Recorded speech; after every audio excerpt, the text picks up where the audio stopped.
Hi guys, welcome back to the channel. I hope you're doing well. I'm doing all right. The sun's shining, though I'm not getting any power from the sun at the moment into the EcoFlow, so I'm having a bit of problems with that. As it's getting cold and wintry time, it's about time we had some heating so we can go away without stopping on campsites. So I thought the best way to do that would be with a diesel heater. Now our lovely children have clubbed together and bought us one for Christmas, so that has arrived today. That's down here, not that thing there. I'm at home at the moment, so we've got the little convector heater plugged in. I think it's a convector heater, I think that's what they call them, and they work a treat. It's only been on a few minutes and it's absolutely boiling in here, though it's cold outside. I know the sun's shining, I don't know whether you can see, but it's not warm, believe me, and it's only going to get colder. So yeah, diesel heater is the way forward, I think. I'm just going to plug the convector heater in to the EcoFlow, the power bank, just to see how much power it uses and how long it would actually last. So let's do that now. Rightio, let's see what it's like plugged into the power bank, the EcoFlow. It's definitely working. And the EcoFlow is saying, not that you can see it down there, let's take you out. EcoFlow is saying it's nearly 1950 odd watts at the moment, and it would only give me 26 minutes. So that's not ideal, is it? So we definitely need some kind of heating system, so diesel heater it is. Right, let's get this unplugged and get it back plugged into the mains. Oh, by the way, please tell me in the comments if you know a way to stop the van from just locking itself. It's driving me crazy. It's a Renault Master Mark III, by the way. Right, let's have a look in the box, see what we've got. First thing on the top is, rattle rattle,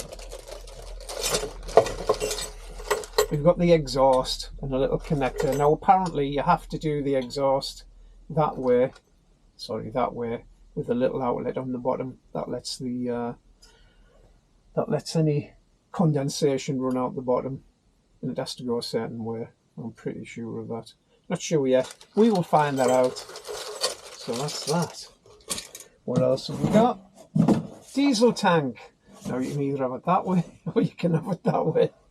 You choose. I was just looking to see if it tells you how big it is. It doesn't say. I'm going to guess about 5 litres, do you think? I could be wrong, could be 10. Hard to tell really.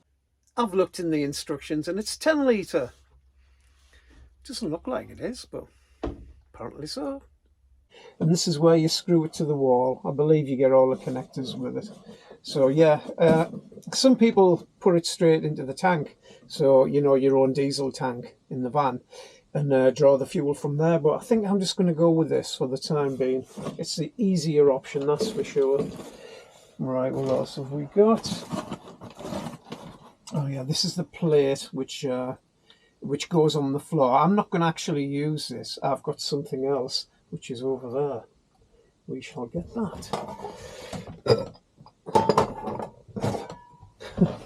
I've got one of these. This is a turret. Now the reason I've got this is because the van has got 50mm of insulation on the floor, and also it's got 12mm of plywood as well. So this is actually going to go through the floor, and that'll be outside. That'll be the bottom. We'll drill it out. That'll go down. Now you need one of these big hole saws. I think that's what they're called. Hole saw? Yeah, I think so. I've borrowed this off a friend. Very kindly lent me it. And it's just the right size, if you see. Now I was advised to get 125mm, but this is actually 127mm, and it fits perfectly. So yeah, I think that'll do the job. And I've also got, I've just been and got it, some heat resistant silicone, and all that's going to do is seal up around here on the outsides, just to stop any water or any smoke getting through. It shouldn't get that hot anyway, because this is actually where the exhaust goes out. Well, one of these. one of them there, can you see? So this part shouldn't actually get that hot at all, but I'm just being on the safe side. So yeah, that was about £5 from Screwfix or something. No nonsense. All right, what else have we got? Let's pop them down over there. We've got a couple of boxes here. This looks just like the diesel heater itself.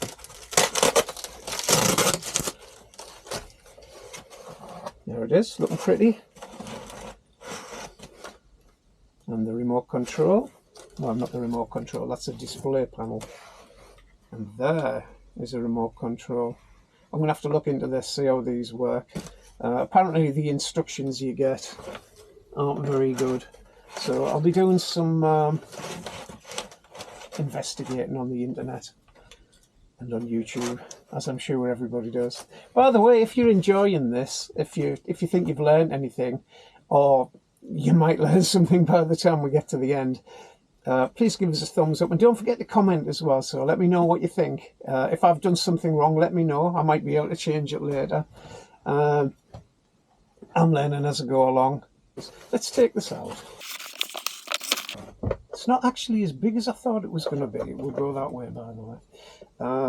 This is a 5 kilowatt version. Now I know a lot of people have said 2 kilowatt will probably be enough, and indeed that heater over there is a 2 kilowatt and it's plenty warm in here.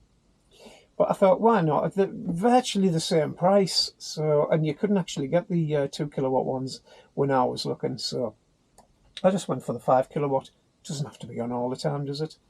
And the red diesel's not that expensive, so hopefully we can get the red diesel. If you know where I can get some red diesel from, let us know in the comments. Oh, by the way, I got this one off, I believe it was eBay. Anyway, I'll put a link down below, and it was round about I think it all came in round about the 120 odd quid, including the turret. I'll put the links for the 2 different places in, and the silicon. I'll put a QR code as well. There's a QR code there. What do you think of these QR codes? Do you think they're all right? You can just pause the video and you can scan it with your phone, can't you? Right, let's get rid of that. Hopefully that worked. We'll see. So we've got different connectors there. We'll have to find out where they go. So one end's where the air comes in, and one end's where the hot air comes out. So that's that thing there. What else have we got? I hope that's not too heavy on that table. I'm guessing this is just a box of tricks one. Let's have a look. As you can see, I haven't been in. It's still all sellotape. I've had it a few weeks, but the weather's just been garbage. I don't want to go crawling around underneath the van in the rain. It's just stopped raining here, actually, now. Ooh. Right, I'm guessing that's to go around corners. I'm pretty sure. Fits under there somehow. Comes out the end. This bit's going to sort of like, imagine this has got a hole in, so I'm going to need another hole saw that big, aren't I? Or a jigsaw. So that'll fit onto there, and I'm guessing this is if you want it to go around, you know, facing a different direction, I'm guessing. Do you think? Yeah, it just gives you the option, I'm guessing. So, yeah, that's that. What could that be? Exhaust. Wiring.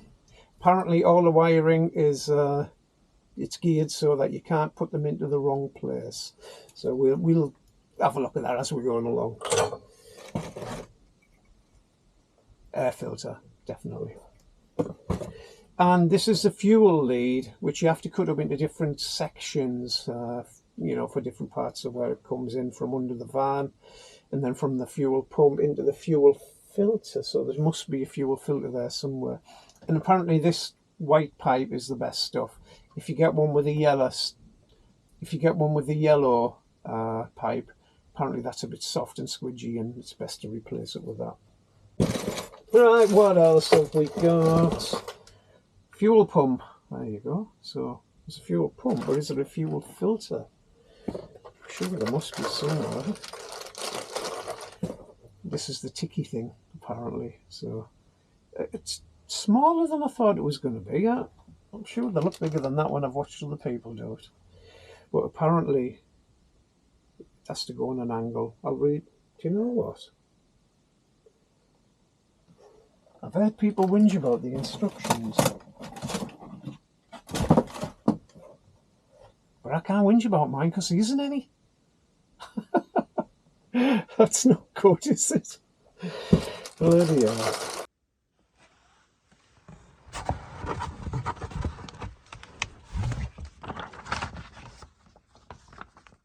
There they are.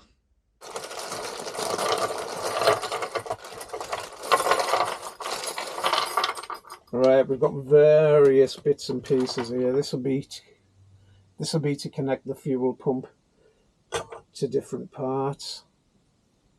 Handle. Tie wraps. This is like a it's like a rubber connector to connect it to the side.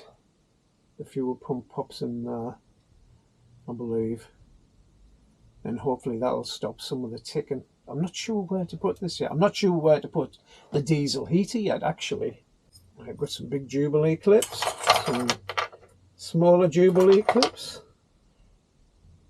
I'm going to have to get my little socket set out, I think, to do these. Sometimes people have been using the clips what you just squeeze together, but these ones are they've got little bolts going through them, so that looks a little bit chewier. I'm guessing that's a fuel filter. I'll try and say it without spitting this time. Not sure what these are. Must be too old. They look like they go all back, don't they? Yeah, gotta be. All right, let's get all this packed away, and oh, they're the screws for fastening the fuel tank to the side. Right, let's get it all packed away, and we will find where we're going to put the thing. I don't know. So we're just trying to work out where to actually put the thing. Thinking maybe in there, and that would mean that the outlet would come out round about there. Now, where does the wind blow? The hot wind, the hot air blow out? I'm guessing you just turn it around to which way you want the direction to blow in. So it's possibly going to go under the seat there, where we sit obviously, but it's where are we going to put the tank? We don't want it inside, and it's actually not tall enough to fit inside. The seat's not tall enough, so I think it's going to have to go in the back. Right, we do have an area here where it can go, but it's going to mean some fiddling about, changing things around, which I'm not really happy about, but you know, this is what happens with van life, doesn't it? So that'll fasten to there. I can make some kind of box. It's going to have to be raised off a little bit so the fuel pipe can come out, but as you can see, this is all boxed in, so I think I'm going to have to take all this off again, what we put in recently, and change it around a bit just to optimize space. Did you see my little finger come on there? So I'm just going to try this turret on top of here. You have to line it up. So this is the air intake. Yes, so this is the air intake. This is the exhaust going out. So this is the air intake. This is the exhaust going out, and this is the fuel line in. Now, you know it's the air intake because it's nearest to the fuel line, just to keep it away from the heat. I know diesel is not flammable unless it's under pressure, but always best to be safe. So let's try this on top. So we just got to line it up with the holes. Seems to be fitting. There you go. Yeah, so then we're going to fasten the nuts onto there. it all nice and tight, not too tight though. And this is going to fasten to the floor once we've drilled the hole. So that's going to go in the floor like that. And then we're going to screw that into the floor when we find out where we're going to put it. Anyway, it fits, so that's a bonus. And you can see that's the depth of what the floor is going to be, including the flooring itself and the insulation. So before I drill a big hole in the floor, I think we best find out exactly what's underneath. So let's get some scruffy clothes on and go crawling around underneath with a tape measure. Wish me luck. So I've measured from there to the end, 62 inches. Got the tape measure under. It should be 62 inches. Now we're going to have a look on the other side and see where it comes out.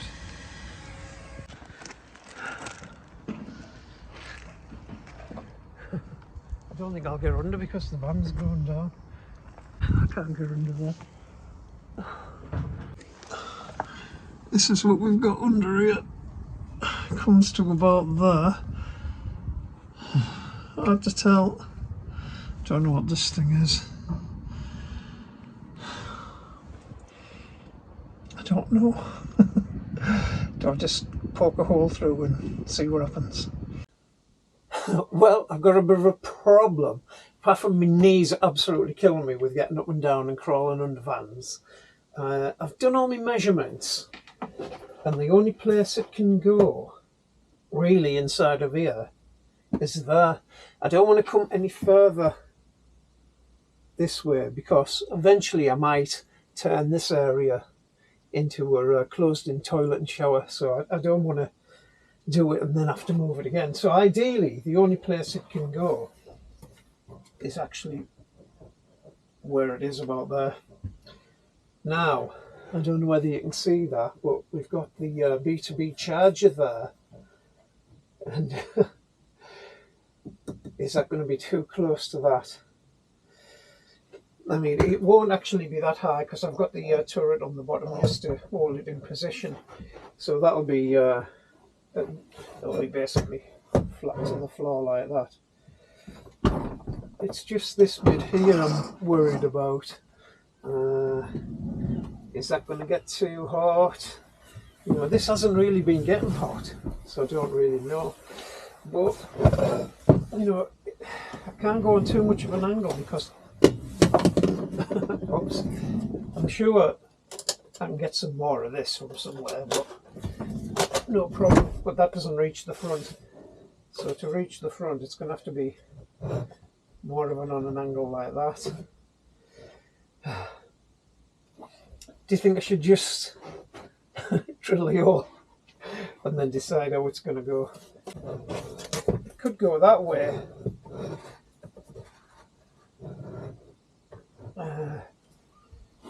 Then that's no problem, you know, that reaches easy.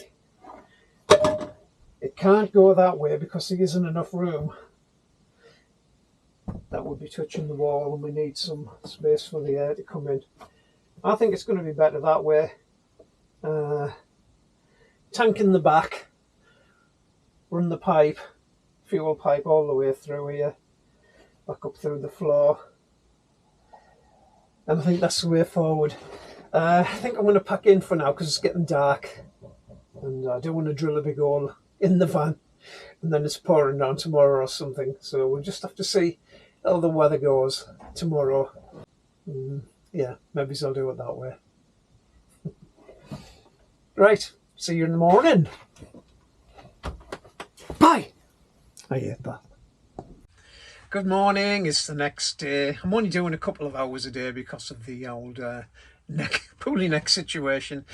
So I was going to get under the van and find out where to drill it through, but Brenda's not here this morning, so I don't want to get under a van on my own, just in case something happens. I might get stuck. I've put that much weight on, I probably will.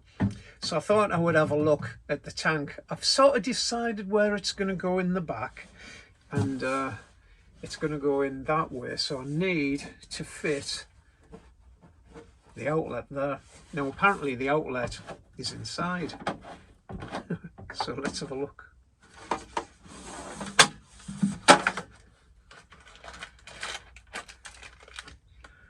So right, it is inside. So what have we got? Alright, so they're the 3 screws, not what I said earlier. They're the screws which are going to fasten it. They go through, fasten through there. And out the other side. And into some wood or whatever you've got there. So we've got them 3 things. We've got 2 little rubber washers. And we have 3 metal washers, which is a bit odd. And one looks like a lock and nut. That, well, it looked like it had rubber on it, but I don't think it has. So we have to fasten that through the bottom of here. And looking at the instructions, yes, I have had a look at the instructions, and they are in English. They're not as bad as what some people are making out, unless they've rewritten them after complaints. You have to drill a 7mm hole in there, and then thread this with its washer on through there, and come out the bottom there somehow. I'm going to use either a outstretched metal coat hanger or just a bit of wire or something like that, just to thread it through and then pull it back through the hole. Hopefully. Right, let's get on with that, see what happens there. Right, I've decided where it's going to go, and that's in this one, not this one, just because of the orientation I'm putting it in the van. If it was going in the other side, it would have been that one. Anyway, I've got myself a 6mm drill bit. It says 7, but I'm going to try it with a 6 first, just to make sure. So nice and gently, got it on slow.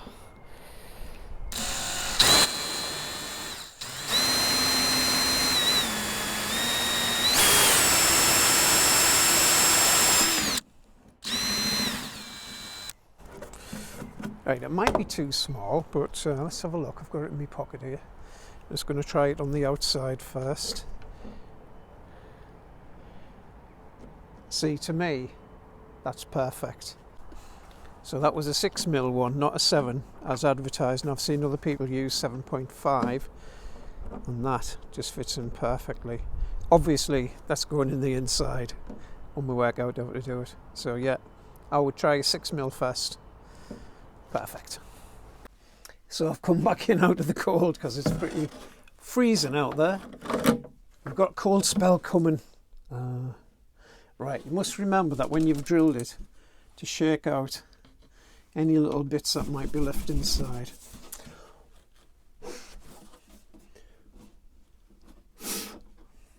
Seems okay.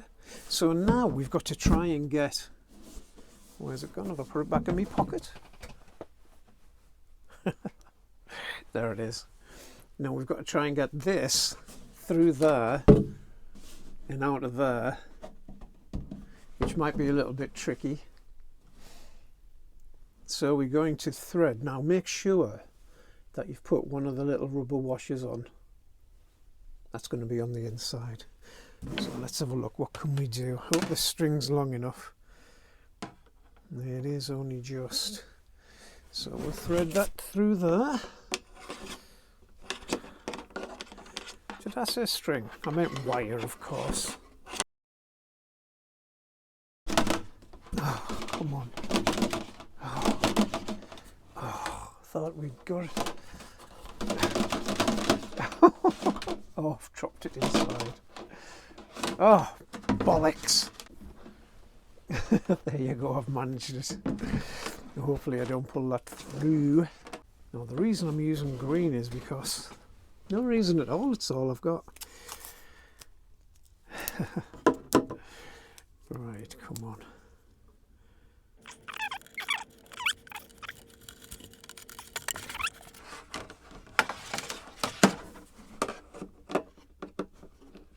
There we go. Perfect. Definitely didn't want to use any bigger drill than that because that feels a little bit loose to me anyway. Alright, we've got it through, we've got the tape off, so put the next little rubber O-ring on, which will give it a good seal. We don't want diesel coming out, do we? Especially where this tank's going. I'm not really happy where it's going. It's literally right underneath where I'm going to be putting my head. So hopefully we definitely don't get any leaks or spillages. Right, I've discovered it's a 12mm spanner. Train going past as normal. Just going to nip that, not too tight, don't want to squeeze it, and just tighten that up. Looks good from the inside. Well, I can't feel any air coming through there, so it feels pretty watertight. Well, it feels airtight, so it should be watertight.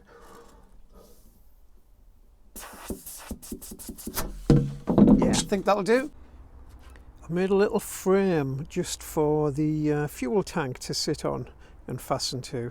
So I'm just going to pop it in position now, just with one screw, just to see if it works. So I've got the little screws. I'm just going to pop them. I'm just going to pop it in the middle one, I think, at the top, which is going to fasten onto the cross member that I've just put in.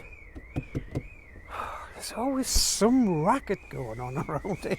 I don't know what's going on now. Oh, I'm going to need a little spanner, so that's no good.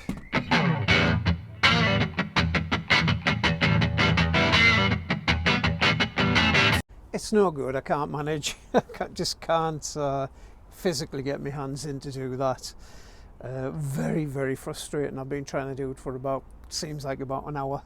So I'm going to have to take these boards out just so I can get in. Right, other side.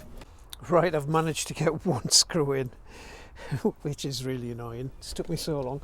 But I'm only putting it into position, so when we come to do it properly, it'll be easy to go in, because it's already been in once. He says, just very, very gently.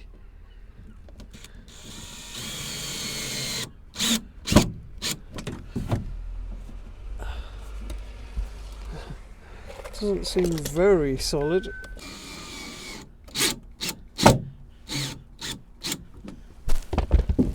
There you go, it's pretty solid. So that's where it's going to be.